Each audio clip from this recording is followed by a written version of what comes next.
meer en meer en meer. The Lord is working in my heart and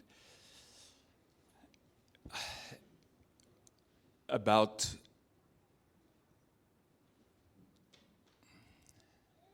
authentic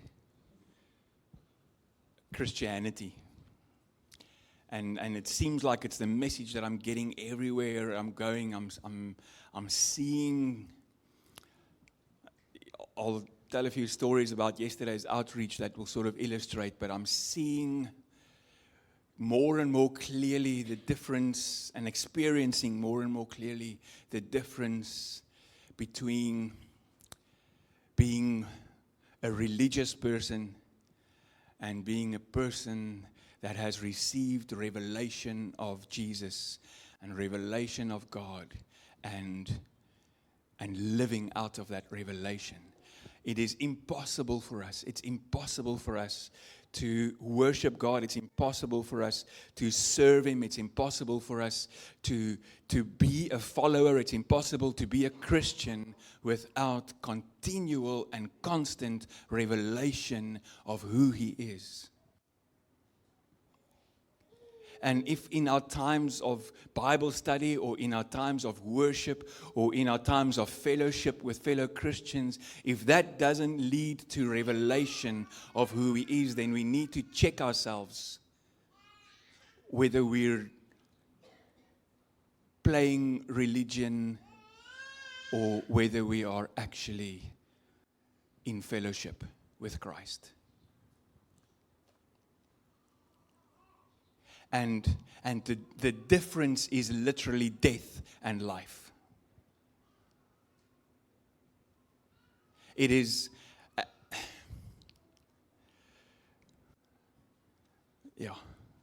maybe it's a good intro to my preach. I didn't plan this little thought, but all of us, as ek nou moet vra, who of us would like to lead a Christian life that you know that you are continually experiencing the closeness and the connection and the presence with God? Ek is baie bly dat hier's meer as 5 van julle. That is what we have been called to.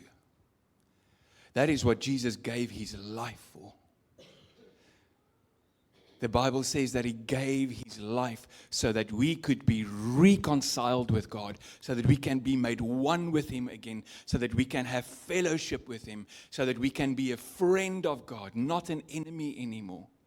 So that we can be a person that is not striving to be close to God, but a person that is continually experiencing closeness with God. That is what Jesus gave His life for. Nou, gaan ek weer vra dat ons hande opsteek. Who is experiencing that? Who is continually experiencing that you are experiencing closeness and connection and a presence with God? Okay, well, kom ons gaan huis toe. Because many of you are, and I'm so glad to hear that. But I can tell you that I've got an enemy that is keeping me from doing that. And the enemy is not the devil. That enemy that I refer to is not the devil. And if we want to continually live in the presence of God, we've got to identify this enemy. En ek sien 'n paar van julle het klaar gewys. But it's me. And it's the pride in me. It's that thing we learn or that comes out when we are 2 years old or 3 years old, when I want to help my daughter put on her shoes and she says, ek sal self. Ek sal self. I can do it on my own. I can do it because I am a prideful human being. We can actually exchange that little bit that says, and those who are born of Adam is born in sin. We can say those who are born of Adam is born in a state of pridefulness. is born in a state of thinking that they can do everything themselves. Thinking that we can do anything of worth ourselves. And it's true in faith, it's true in the things concerning God, and it is true in the things concerning everyday life. It is probably our worst enemy. And the problem is that that is the spirit of the world. The world runs on, ek kan dit self doen. The world is built on, I can do it myself. The world is built on pride. And that is the one thing Jesus came to turn around. In fact, if you look at all of Scripture, if you look at the whole Bible, that is the one thing that the Bible teaches as a whole, from the beginning right to the end, is dependence on God. Every single story has a theme of dependence on God in it. Every single person He chose. Who did He choose? He chose the weak ones. He chose the smallest tribes. He chose the weakest leader. He chose those who did not think themselves much. He chose the son who no one wanted to choose. Why? Because you cannot do the works of God in your own strength. You cannot do it in yourself. And that is probably our biggest enemy. I want to read us Romans 6:13. That says, do not offer any part of yourselves to sin as an instrument of wickedness, but rather offer yourselves to God. Say, to God. Offer yourselves to God as those who have been brought from death to life. And offer every part. Say every part. Every part. Every part of yourself to Him as an instrument of righteousness. An instrument of righteousness. Nou, Heinrich het nou hierdie gitaar getokkel.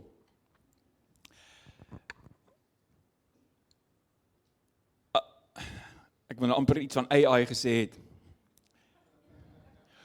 Maar as AI nie bestaan nie, it's impossible for that guitar to play itself.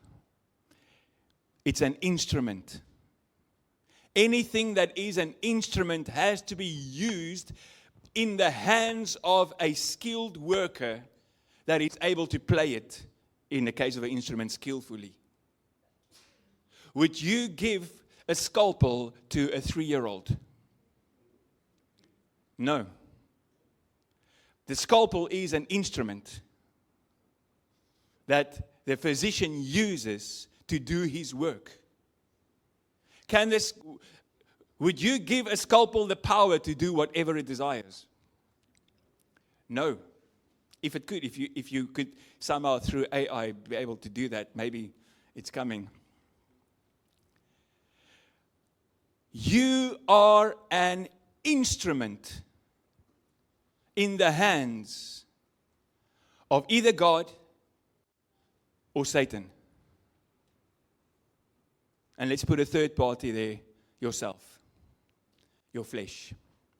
If you read Galatians 5, then it makes very clear that you are either an instrument of the Holy Spirit or you're an instrument of the flesh.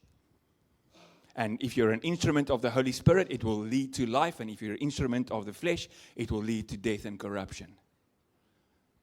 The fact is that we are an instrument. And we ought to give ourselves to God as an instrument. So if we are called an instrument, what mentality should we have? That I can do nothing of myself. Now, once again, the spirit of the world comes in and says, but what about your education? And what about your experiences? And what about what you've learned from that mentor? And what about from what you've learned from that? And what about all that? That is what the spirit of the world wants to do. Okay, now let's look at someone like Paul, who was most skillful of all the Pharisees. He knew the law forwards and backwards and starting in the middle, going front and back, and whatever he said, I was the best of them. I was the best of them. And yet he is the one that says that in me there is nothing that is worth anything to Christ. He says, I count it all loss for the sake of knowing Christ and experiencing the power of His resurrection. Where do we experience the power of His resurrection? We experience the power of His resurrection when we are empty of ourselves and His life comes inside of us and His life leads us. We cannot experience the power of His resurrection and the power of ourselves at the same time. Verstaan julle wat ek sê? I want to experience the power of His resurrection. Yes, ek spring lekker rond. Same thing, we read this verse just now, Romans 12:1. Therefore, I urge you, brothers and sisters, in view of God's mercy, to offer your bodies a living sacrifice unto the Lord. And then it goes on to say in verse 2, it says, that is your reasonable form of worship. Let us nou nie daarop nie. Can we do anything apart from God? Jesus het gesê in Matteus 11, dis nie daarop nie, maar hy sê, Father, I thank you that you have hidden these things from those who think themselves wise and clever. He's hidden the things of the kingdom. He's hidden the secrets of the Lord. He's hidden the way of the Lord. He's hidden being able to be in the presence of God from those who think themselves wise and clever. How often do we unintentionally, or even with our best intentions, because ek weet ons almal se harte hier is to be authentic, New Testament, life, full of life, spirit-filled followers of Jesus. Ek weet dit. Ek bedoel, ek ook. But still I find myself sometimes, and I'm starting to learn that every single time I say, I can refer back to my experience, I can refer back to what I've learned, I can refer back to what I know, I can refer back to what that guy taught me, I do not need Jesus because I've got my experience. I do not need the Holy Spirit because I've got my experience. And I was thinking about this a lot this week. Was daar any one miracle that Jesus did the same twice? Not. Okay. So why do we go and teach people that if you want this, this and this and this and this must happen? If you want that outcome, this and this and this, because we have seen this through the years, or we've learned this through these years. Or why do we judge if someone praises the Lord like that this is the way to praise the Lord? Or someone heals someone like that, oh, this is the way to heal someone. You can even go and you can buy books about, I've got them in my cupboard. Divine Healing Technician. Yeah. Because that is what we've learned through the years. This is what works. The problem is if we refer to this is working, why would we need the Lord? I read a book the other day that actually states this very thing. He says, our society, our age, we are disciples of the internet. Dink net bietjie daarin. How wanneer laas het jy actually die Here gevra vir iets wat jy wil weet in plaas van hom vir chat te vra? We are disciples of knowledge. And isn't that exactly what happened right in the beginning of when sin came into the world? In the garden, there are two trees. The one tree is the tree of life, and the other tree is the tree of knowledge of good and evil. Knowing for yourself what is right and what is not right. You can eat all the trees, especially the tree of life. Please eat from the tree of life, but don't go to that tree. And then Satan comes and he says, you know what? If you eat that tree, you will know all things just like God. You won't need God anymore because you will be a God unto yourself. You will be able to make your own decisions. You'll be able to rule yourself. You'll be able to fill yourself, your whole life with everything you desire. You will be able to life will be so good. God just wants to spoil all your fun. He just wants to control you. Why don't you decide for yourself what is good? Why don't you decide for yourself what way to do it or what way not to do it? Right there. And so even the church, we came into salvation, we came into Jesus Christ, we received the Holy Spirit, and we are there. And still that spirit of the world is operating in us. Yesterday we did this outreach in Mondesa. Oh, it was beautiful. It was wonderful. Ek wens julle almal was daar. Really. I really wish that you guys could have joined us. You could have, if you wanted to. It was there. The invitation was there.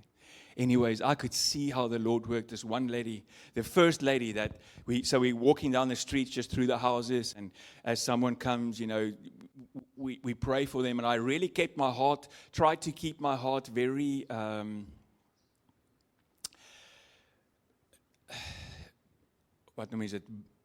tender for the Holy Spirit to lead me. So I'm praying, Lord, just show me who you want us to pray for and who you want me to pray for. So you don't just go to any single person that comes, you sort of, and then this lady comes, she's got this big bush of red flowers, and she comes and I start speaking to her, and I just said to her, can I pray for you for anything? And we start talking, and I then eventually ask her, have you ever given your life to Jesus? And, she says all those things. She says, I go to church, or I used to go to church. I don't really go to church anymore and all that. So eventually I asked the question, have you ever actually given your life to Jesus? She says, no, I've never given my life to Jesus.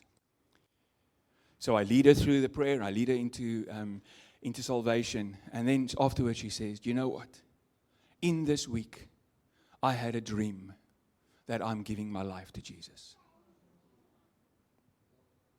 How the Lord prepares and goes before you.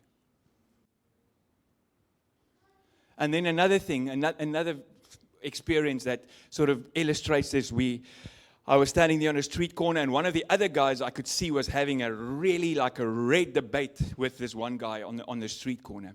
So I decided I'm just going to go there and see, if I can just lend an ear or whatever. And this other guy, it's a young guy, and you could see he's got all the knowledge in the world about the Bible. He knows every story. He knows everything. He sort of, but he has been hurt by the church. And he's distrustful of the church. But he uses all this knowledge, and he says, but what about this? What about this? Does the church ever teach about this? And does the church ever do this? And I'm so disappointed with the church and everything. And you could see, if you try and reason with this guy, you're going to get clapped because he knows pretty much everything in his mind. So I stopped him. I said, listen, man, I just want to ask you one question. If you were to die right now, and you stand before the Lord, why should He let you in? With all this knowledge that He has about salvation, about all those things, I said, why should He let you in? And he says to me, I don't know. I don't know if He's going to let me in. All this knowledge He has, I don't know if He's going to let me in. Because He's relying on His knowledge. He's relying on Himself. He's relying on His ability to argue things. And not on the salvation of Jesus Christ through the cross. Being made pure by the blood of Jesus, giving Him full entrance into the presence of God. And there were many of such instances during the morning. Many people who I spoke to, all of them know about Jesus. All of them know about salvation. All of them know that Jesus paid for our sins and died for our sins and all that. But you ask them this one question: why should you go in? I don't know if I'm going to make the cut.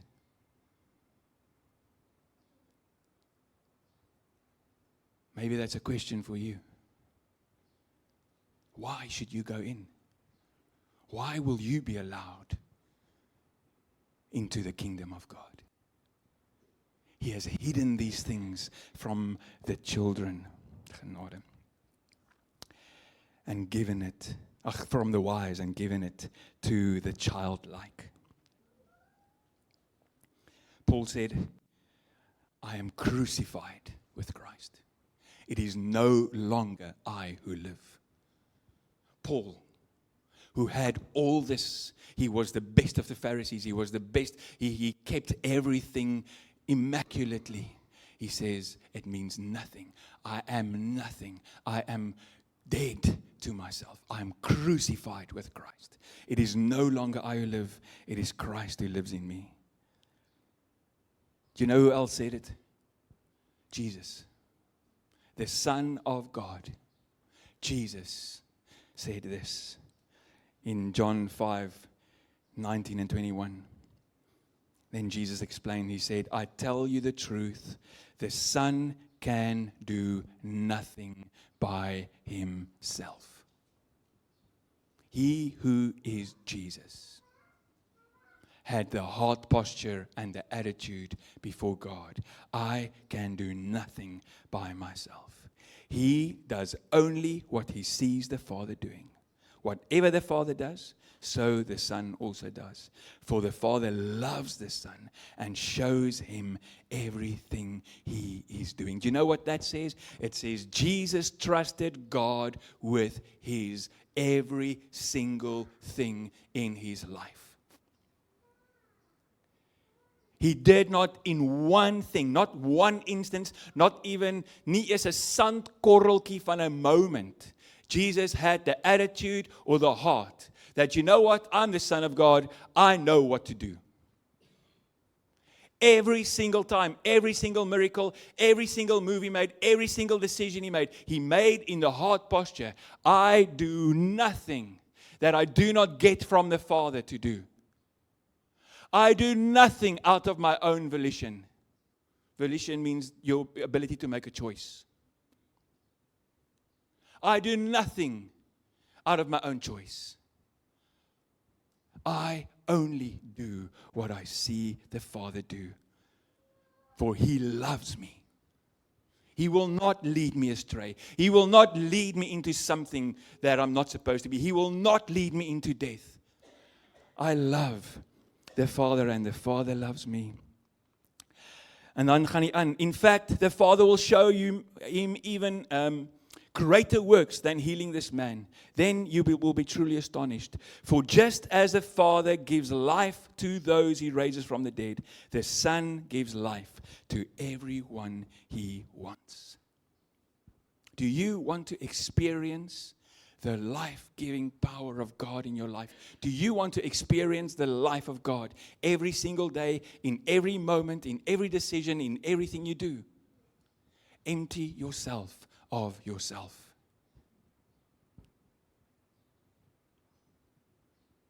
Do you know what? All your skills, all your gifts, all your knowledge, and all of that is part of you. It's part of your package. But it's supposed to be an instrument in the hands of God. It doesn't throw away your knowledge. It doesn't throw away your skills. It doesn't throw away your abilities. But it has to be submitted to God. And if it's submitted to God, He can bring it to life. He can give the true meaning of it. He can, dit is soos, ek het nou so 'n bietjie skill, sê maar byvoorbeeld met making music, musiek maak sagte ware. I can do something with it. If I go and tell my kid, hey man, here's the first try, second try, third try, it will be a mess. What will happen, I'm trying to say, if I put my skills and my abilities and my gifts and whatever God has blessed me with into His hands instead of my own hands? What will happen? You will glorify God. You will glorify God.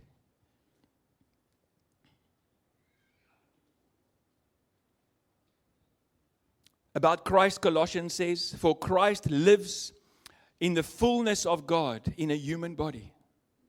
So you also are complete through your union with Christ, who is the head over every ruler and authority. En ek wil net, daar's 'n ander vers wat ek eintlik nou nie hier het nie, wat sê, it pleased God to live in Christ in all its fullness. En dan hierdie, and in Christ in all His fullness lives in us. Mense, come on. I mean, if we have Christ living in us, why would we choose ourselves? Why would we choose to rely on ourselves and our own abilities? Dis verregaande. It's a no-brainer, né?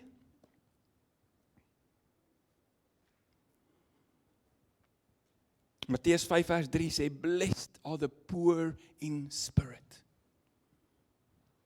Ek het dit al baie gesê, Afrikaans is baie beter met hierdie een versie. Dis seker die enigste versie waar die Afrikaans beter is vir my. Skiet my. Geseënd is die wat weet hoe afhanklik hulle van God is. Want aan hulle behoort die koninkryk. Blessed are the poor in spirit, for theirs is the kingdom of God. Every time I rely on my own wisdom, every time I rely on my own knowledge, every time I rely on my own understanding, I'm not saying using it, I'm saying relying on it. Elke keer as ek terugval en sê, wat weet ek? Hoe moet ek dit doen? Wat het ek geleer? Once again, yesterday I saw the difference. I saw the guys on the outreach who was following a recipe of how to approach someone and what questions to ask and all that. Do you know what I found? Is that hulle word maklik vasgevang. Easily they don't know what to say or what to respond or what to, because, gats, dis nie in my manual nie. But if you go and you say, Holy Spirit, I'm an instrument this morning in your hands. Would you take me? Would you use me as your instrument to bring people to salvation? And then you go without fear, without wondering what you said. Het Jesus nie self gesê, hy het gesê, you will put before kings, you will put before judges, you will put, but do not worry about what you will say, for you will know what to say in the moment. Nou, as Jesus nou vir hulle geleer het, okay, if you come before that king, then you must first step, bow low, second step, do this, third step, don't offend him, like say this. Nou kom jy voor die koning, jy sê, I don't know what to do. You don't know what to do. Because the moment's too big. But if you are filled with confidence that the Holy Spirit is inside of me, the Spirit of truth, the Spirit of knowledge, the Spirit of wisdom is inside of me, and I can just give myself, Lord, I don't have to know anything. I don't have to. All I need to be is an instrument in your hands. Send me. I want to go. He will. He will send you.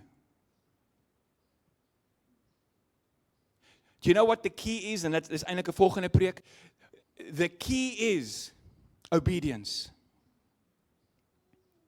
Your level of obedience to the Lord will be the proof of how much you rely on God instead of yourself. Because every time that we are not obedient to the leading of the Holy Spirit, I can guarantee you, it's because you feel you don't have what it takes. Nee, is ek verkeerd? I'm not. The moment I think, do I have what it takes? Do I have the energy? Do I have the possibility? Do I have the ability? Do I have all that? What am I doing? I'm relying on myself. And I have no need for Christ if I rely on myself. But if I rely on Jesus, He is faithful to fill us. Nee, doesn't James say, if you need wisdom, all you need to do is ask? Yes, I love it.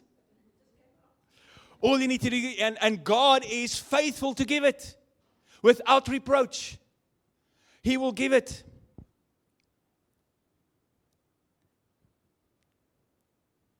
So I'm ending. If you want to experience Christ in everything in your life, if you want to experience Christ and be connected to Him and be filled with Him in everything of your life, there's one thing to do, is empty yourself of everything about yourself in that area of life. The Holy Spirit is not an evictor. He will not come and knock at your door and say, you out, I want to move in. He doesn't do that. If you put up your hand and say, I can do this myself, the Holy Spirit will say, okay, kom eens kyk. Let's see. And He's so gracious, sometimes He will come when we have fallen or when we've stumbled, and He will pick us up and He'll say, did you learn? Did you learn that you cannot do this without me? And then He'll be gracious again. But party van ons leer nooit. Party van ons gaan terug boeke toe. Party van ons gaan terug na nog teachings toe op YouTube. Party van ons gaan terug na what can I learn? What can I learn? What can I learn? What can I learn? How must I do it? How must I do it? How must I do it? Lord, here I am. I'm an instrument in your hands. I don't even need to know what the outcome is supposed to be. I don't even need to know. See, if He's the one that uses us as an instrument, He's the one that determines the song. He's the one. I can't say, Lord, here I am, I want to pray, or I want to play this and this and this. Play whatever you want, Lord. However you want. If I'm supposed to be a rock and roll song today, let me be a rock and roll song. If I'm supposed to be a beautiful melody for your pleasure, let me be a beautiful melody. But here I am. I'm an instrument in your hands. All of Scripture is full of this. Jesus taught about this all the time. One final example, John 15, Jesus says, I am the true vine, you are the branches. What does a branch do in itself? Nothing. Can a branch bear fruit in itself? No, it can't. But if you are planted in me, if my life flows through you, then you will bear fruit that will glorify the Father. So I'll ask again. Wie wil graag so leef that he is continually aware? See, it is impossible to live in a deep need of the Lord and to be filled with the Lord and not experience His presence. Stem julle saam met my? Do you think, what did Jesus say? Who of you who are evil will give their son a stone if you ask him a bread? Wouldn't the Father who knows you and knows what you need give you all things you need? Ek paraphrase. If you empty yourself and you determine for yourself, Lord, I know nothing. Soos Paulus sê, I consider all things, all knowledge, all experience, all those things that I used to rely on, I consider it garbage. The real word is actually, Kevin can help us with the Greek word, the real word is actually dung. Poofies. I consider it dung, garbage, compared to the knowledge of knowing Jesus Christ. You will only know Jesus Christ if you empty yourself of what we think we know and of our own abilities and our own power and our own cleverness and say, Lord, today there is not one thing I can do if you do not give me the power to do it. I cannot love my wife out of my own volition, although she's very lovable. I cannot love my children. I cannot love the church. I cannot lead the church. Do you know how many times I pray that in a week? Lord, I cannot do this. Would you please in me? I cannot lead the elders. If left to my own devices, I would probably make a mess of making the bed. My vrou skud haar kop. But it is the Lord in me that brings me to the point of where I want to honor others by keeping a clean house. If I just went, you know what I'm saying? Every single thing in life depends on our need for Jesus. And once again, I think the spirit of the world is so strong in us that we think, I don't need Jesus to help me wash the dishes. Do you know what? There was a man, his name is Brother Lawrence. He learned this thing. Practicing the presence of God. He wrote a little book. As jy dit in die hande kan kry, kry dit in die hande. It is amazing. He learned that even when he is sweeping the floors, or even when he's doing the dishes, or even when he's running an errand, he's doing it in Jesus. He's doing it by the power of Jesus. He says, Lord, I can do it, but I can't enjoy it without you. Would you help me enjoy this task? I do it for your glory. I do it for your purposes. I do it for you. Ons het nou eendag die joke gemaak, hoe kyk jy rugby en eer die Here op dieselfde tyd? You enjoy it in the Lord. And you do it in a godly way. All right, my punt is gemaak. Who is here is ready to say, Lord, empty me of myself. Empty me of myself. I want to live by you. Weer eens soos Paulus sê, it is no longer I who live. It is Christ who lives in and through me. So if that's your desire, just stand with me and then we'll just ask the Lord for His grace and mercy to just pray into that.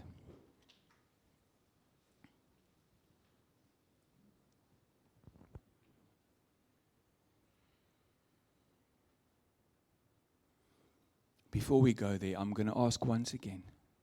I spoke about many people that understand and have heard about and know the words and know the phrases about salvation.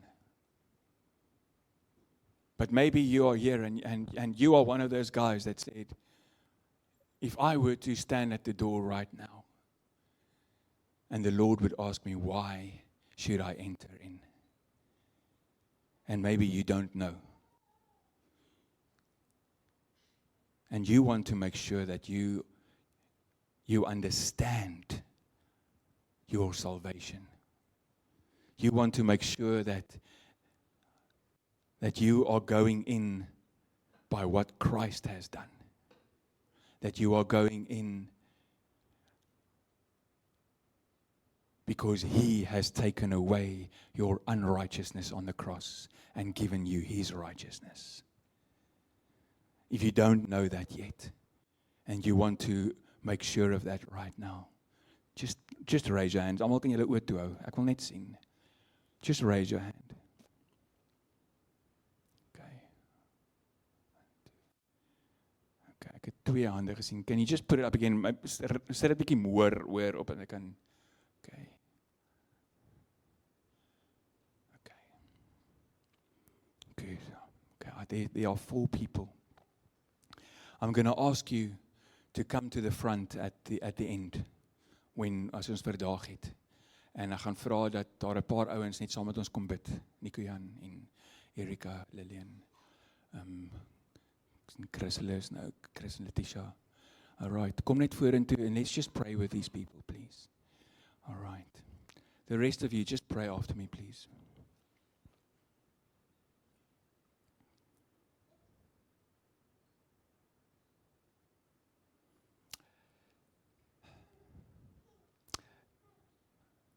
Lord, I repent for too often relying on myself for works concerning faith and everyday situations. I come before you now and I empty myself of myself. No longer will I rely on myself, but only on you. Fill my life with your knowledge, your wisdom, your power, your strength, as the situation needs. I give myself as an instrument of righteousness into your hands. Play me, Lord. Amen.